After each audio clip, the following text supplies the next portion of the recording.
यदि आप भारत में रहते हैं तो आपके दिन की शुरुआत टाटा ग्रुप के किसी न किसी प्रोडक्ट से ही होती होगी। अगर हम सड़क की तरफ देखेंगे तो रोड पर चलती हुई गाड़ियां नजर आ जाएगी। अगर हम आसमान की तरफ ऊपर नजर डालें तो हवा में उड़ते हुए प्लेन्स, वो भी एयर इंडिया के। और यहां तक भारत की सबसे प्रसिद्ध होटल ताज, वह भी टाटा ग्रुप ही ऑन करता है। नमक से लेकर चाय तक, बिजली से लेकर फैशन तक और कुल्हाड़ी से लेकर फावड़ा तक, भारत की हर जगह एक पर टाटा ग्रुप का ही राज चलता है। पूरे इंडिया में छोटी बड़ी 150 से अधिक कंपनीज हैं जो टाटा ग्रुप के अंडर आती हैं। अब यहाँ आपको लगता होगा कि यह सब सफलता रतन टाटा की हिम्मत और विजन से आई है। उनका योगदान तो जरूर है, लेकिन इस सफलता की कड़ियाँ 150 साल पीछे जाकर मिलती है। आज के इस वीडियो में हम जानेंगे भारत के महान उद्योगपति रतन टाटा ने कैसे टाटा ग्रुप के जरिए किया पूरी दुनिया पर राज। एक बार फिर से स्वागत है हमारे चैनल पर। आगे बढ़ने से पहले वीडियो को लाइक और शेयर जरूर करें। आइए जानते हैं दोस्तों, हमारी कहानी वर्ष 1822 में शुरू होती है। ठीक 200 साल पहले गुजरात के एक गांव में पारसी पुजारियों के परिवार में एक लड़के का जन्म हुआ, नुसरवानजी टाटा। बचपन से ही वे बेचैन आत्मा थे। वे कुछ बड़ा करना चाहते थे।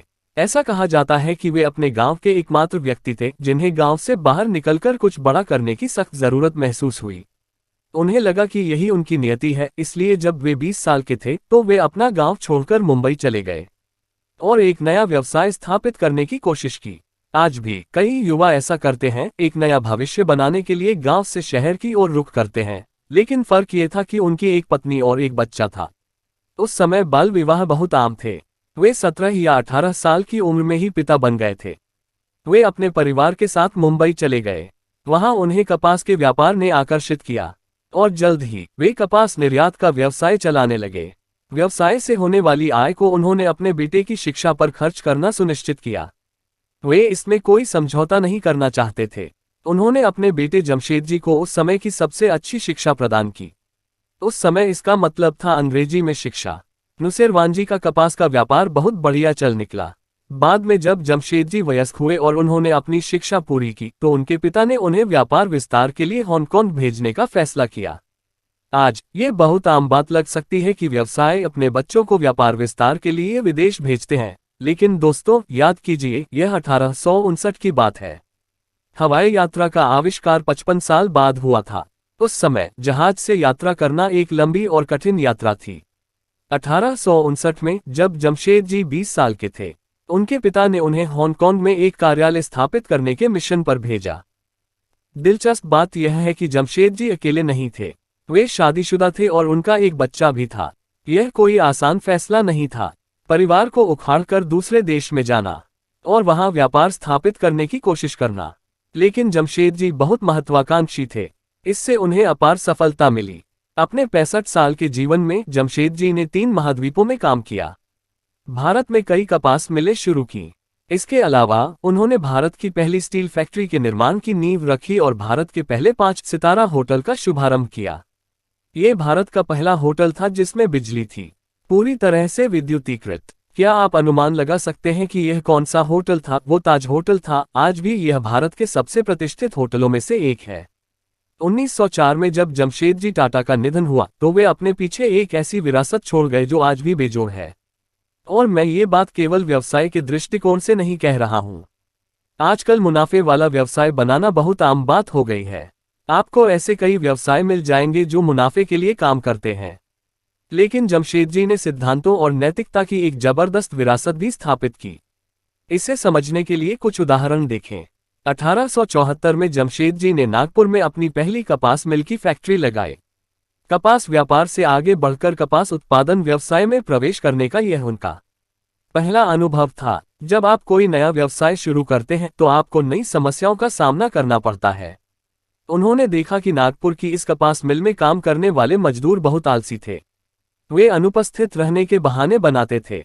वे काम पर नहीं आते थे। इस मिल में काम करने वाले मजदूरों और श्रमिकों की 100% उपस्थिति कभी नहीं हुई थी।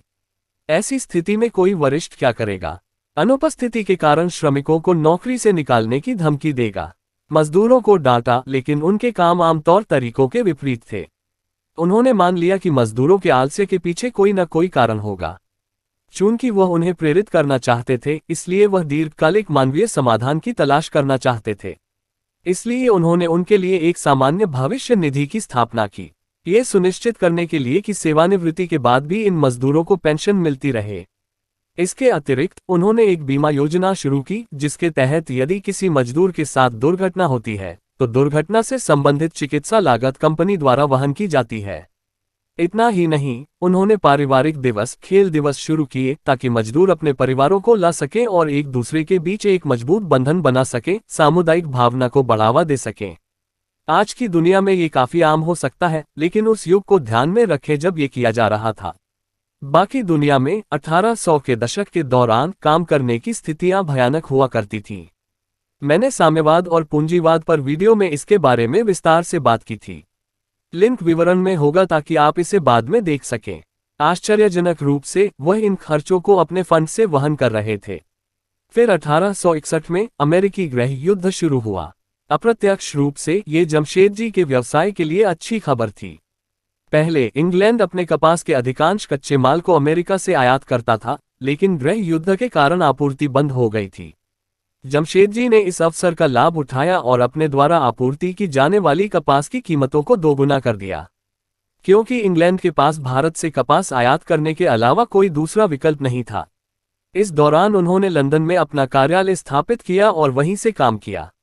अगले 4 सालों तक उन्होंने खूब मुनाफा कमाया, लेकिन 4 साल बाद अमेरिकी गृह युद्ध समाप्त हो गया और अमेरिका से आपूर्ति फिर से शुरू हो गई। इसका टाटा के व्यवसाय पर प्रतिकूल प्रभाव पड़ा और वह घाटे में जाने लगा। निवेशक अपने निवेश पर रिटर्न के लिए उनसे परेशान होने लगे, लेकिन जमशेदजी अडिग रहे। उन्होंने ये सुनिश्चित करने का वादा किया कि सभी निवेशकों को उनका रिटर्न मिलेगा, और बस कुछ समय मांगा। निवेशकों ने उनकी ईमानदारी को देखा और उन्हें काम जारी रखने की अनुमति दी। लेकिन निवेशकों ने कहा कि जमशेदजी का मासिक वेतन केवल 20 पाउंड होगा।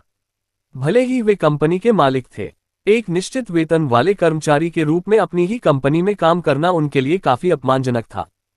लेकिन वे अडिग रहे। इससे जमशेदजी का अपने व्यवसाय के प्रति समर्पण पता चलता है। क्या आप जानते हैं दोस्तों, उनके पिता भी ऐसे ही थे। जब नुसरवानजी का कपास का व्यवसाय अच्छा नहीं चल रहा था और निवेशक अपना पैसा वापस मांग रहे थे, तो उन्होंने निवेशकों को भुगतान करने के लिए अपनी हवेली बेच दी थी। दोनों ही मामलों में निर्णय सफल रहे। नुसरवानजी और जमशेदजी दोनों ही अपने कारोबार और अपनी प्रतिष्ठा की रक्षा कर सकते थे। इससे हमें ये सीख मिलती है कि अगर हमारे पास जुनून, समर्पण और कौशल है तो हम एक हाइड्रोइलेक्ट्रिक पावर प्लांट स्थापित कर सकते हैं, भारत में विश्व स्तरीय शिक्षा संस्थान स्थापित कर सकते हैं, एक स्टील प्लांट स्थापित कर सकते हैं, एक 5 सितारा होटल बना सकते हैं जिसका आनंद हर कोई अपनी जाति के आधार पर ले सकता है। उस समय नस्लवाद काफी प्रचलित था। अपने जीवनकाल में वे होटल बना सकते थे, लेकिन उनकी मृत्यु से पहले ही बाकी 3 ड्रीम प्रोजेक्ट पर काम शुरू हो चुका था। बाद में उनके बेटे दोराबजी टाटा ने सुनिश्चित किया कि उनके बाकी सपने सच हों। 1910 तक टाटा का स्टील प्लांट बन गया था और उन्होंने स्टील का उत्पादन शुरू कर दिया था। इसी समय प्रथम विश्व युद्ध शुरू हुआ। उस समय ब्रिटिश साम्राज्य को बहुत ज्यादा स्टील की जरूरत थी, इसलिए टाटा स्टील देश में सबसे बड़ी स्टील आपूर्तिकर्ता बन गई। टाटा के स्टील का इस्तेमाल ब्रिटिश टैंक बनाने के लिए किया गया, साथ ही हथियारों और रेलवे ट्रैक के लिए भी। वास्तव में प्रथम विश्व युद्ध के दौरान एक ब्रिटिश राजनेता का एक प्रसिद्ध कथन है कि टाटा स्टील ने हमें बचाया, क्योंकि उनके स्टील की गुणवत्ता इतनी अच्छी थी कि जब इन टैंकों पर बम गिराए गए तब भी वे इन टैंकों को भेद नहीं पाए। इसके बाद टाटा स्टील का नाम और भी लोकप्रिय हो गया। प्रथम विश्व युद्ध के खत्म होने के बाद टाटा स्टील ने ग्रेट ब्रिटेन में बहुत मजबूत प्रतिष्ठा बना ली थी। 1914 तक टाटा समूह इतना बड़ा हो गया था कि इसमें 14 अलग अलग कंपनियां शामिल थीं। लेकिन ये तो बस शुरुआत थी। दोराबजी टाटा ने 1938 तक टाटा समूह की गतिविधियों की देखरेख की। उसके बाद उनके दूर के चचेरे भाई जहांगीर रतन टाटा ने कंपनी की बागडोर संभाली। हम उन्हें JRD टाटा के नाम से जानते हैं। बड़े सपनों वाला एक और जोशीला युवा। JRD टाटा फ्रांस में पले बड़े। वे वहां लाइसेंस प्राप्त पायलट थे। उड़ान के प्रति उनका जुनून सभी को पता है, और इसलिए उन्होंने भारत की पहली एयरलाइन टाटा एयरलाइंस की स्थापना की। बाद में इसका नाम बदलकर एयर इंडिया कर दिया गया। एयर इंडिया की एक विस्तृत और दिलचस्प कहानी है। मैंने एयर इंडिया पर वीडियो में इसके बारे में विस्तार से बताया है, लिंक नीचे विवरण में होगा। अब तक की कहानी आज़ादी से पहले की है। भारत को 1947 में आज़ादी मिली थी। उस समय समाजवाद आदर्श था। गांधी, भगत सिंह, स्वामी विवेकानंद जैसे हमारे स्वतंत्रता सेनानी सभी समाजवादी सिद्धांतों में विश्वास करते थे। इसलिए जाहिर है, जब देश को आजादी मिली तो जवाहरलाल नेहरू की आर्थिक नीतियां भी समाजवादी थीं। उन्होंने देश के प्रमुख व्यवसायों और संस्थानों का राष्ट्रीयकरण करने का फैसला किया। वे सरकारी नियंत्रण में होंगे। जैसा कि मैंने समाजवाद पर वीडियो में चर्चा की है, परिस्थितियों को देखते हुए इसे एक सकारात्मक निर्णय के रूप में देखा जाता है, लेकिन टाटा के लिए यह बुरी खबर थी। टाटा एयरलाइंस का भी राष्ट्रीयकरण कर दिया गया। जे.आर.डी. टाटा इस खबर से दुखी थे, लेकिन अपनी स्थापना के समय से ही टाटा का मानना था कि व्यापार केवल मुनाफे के लिए नहीं होता, बल्कि राष्ट्र निर्माण के लिए भी होता है। राष्ट्रीयकरण के बाद नेहरू सरकार ने जे.आर.डी. टाटा को एयर इंडिया का नेतृत्व करने का प्रस्ताव दिया, जिसे जे.आर.डी. टाटा ने सहर्ष स्वीकार कर लिया। यही वजह है कि 1970-1980 के दशक में एयर इंडिया दुनिया की सबसे प्रतिष्ठित एयरलाइंस में से एक मानी जाती थी। इसके अलावा जे.आर.डी. ने कई अन्य क्षेत्रों में कारोबार का विस्तार किया। 1945 में टाटा मोटर्स का पहला उत्पाद बना, पटरियों पर दौड़ने वाले लोकोमोटिव इंजन। 1968 में टाटा कंसल्टेंसी सर्विसेज (TCS) की स्थापना हुई, जो इलेक्ट्रॉनिक डेटा प्रोसेसिंग सेवाएं प्रदान करती है। आज TCS देश की दूसरी सबसे बड़ी नियोक्ता है, भारतीय रेलवे के बाद। इसके अतिरिक्त cancer research and treatment centre, उनका नमक का कारोबार, इलेक्ट्रॉनिक्स मैन्युफैक्चरिंग। जे.आर.डी. टाटा 52 वर्षों तक टाटा के चेयरपर्सन रहे। उनके कार्यकाल में टाटा समूह में 95 कंपनियां थीं। ऐसे नियम पारित होने के बावजूद जे.आर.डी. टाटा की देखरेख में टाटा समूह का विकास जारी रहा। कैसे? टाटा समूह के अंतर्गत सहायक कंपनियों की बढ़ती संख्या के साथ उन्होंने कंपनियों में टाटा सन्स के स्वामित्व को कम कर दिया।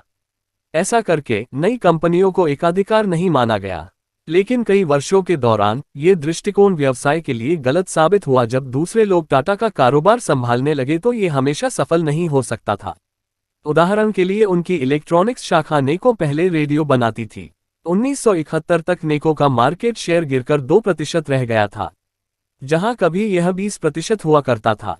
अगर हम खास तौर पर नेको की बात करें तो नेको को फिर से पटरी पर लाने के लिए जमशेदजी टाटा के पोते को बुलाया गया। यह कोई और नहीं बल्कि मिस्टर रतन टाटा थे। वे 1962 से पारिवारिक कारोबार के लिए काम कर रहे थे, लेकिन 1971 में नेको उन्हें सौंप दिया गया। रतन टाटा ने रेडियो बनाना बंद करने का फैसला किया और नेको को पुनर्जीवित करने के लिए नई तकनीकों में निवेश करना चाहते थे, जैसे सैटेलाइट संचार। 3 साल के भीतर कारोबार का रुख बदल गया।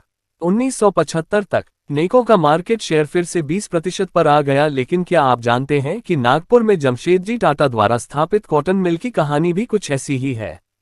रतन टाटा को इसे पुनर्जीवित करने की जिम्मेदारी दी गई थी, लेकिन यह मिशन बाल सफल होने से चूक गया। लेकिन इस समय तक वरिष्ठ प्रबंधन ने रतन टाटा की क्षमताओं पर ध्यान दिया था। यही कारण है कि 1991 में उन्हें जे.आर.डी. टाटा का उत्तराधिकारी घोषित किया गया और वे टाटा समूह के अध्यक्ष बने। 1991 वह वर्ष था जब भारत के वित्त मंत्री डॉक्टर मनमोहन सिंह ने भारत के उदारीकरण की घोषणा की। भारतीय बाजार को बाकी दुनिया के लिए खोल दिया गया। अचानक भारत ने समाजवादी मॉडल को छोड़ दिया और पूंजीवादी मॉडल की ओर बढ़ना शुरू कर दिया। ऐसा कहा जाता है कि यह भारत की अर्थव्यवस्था की रक्षा करने का एकमात्र तरीका था।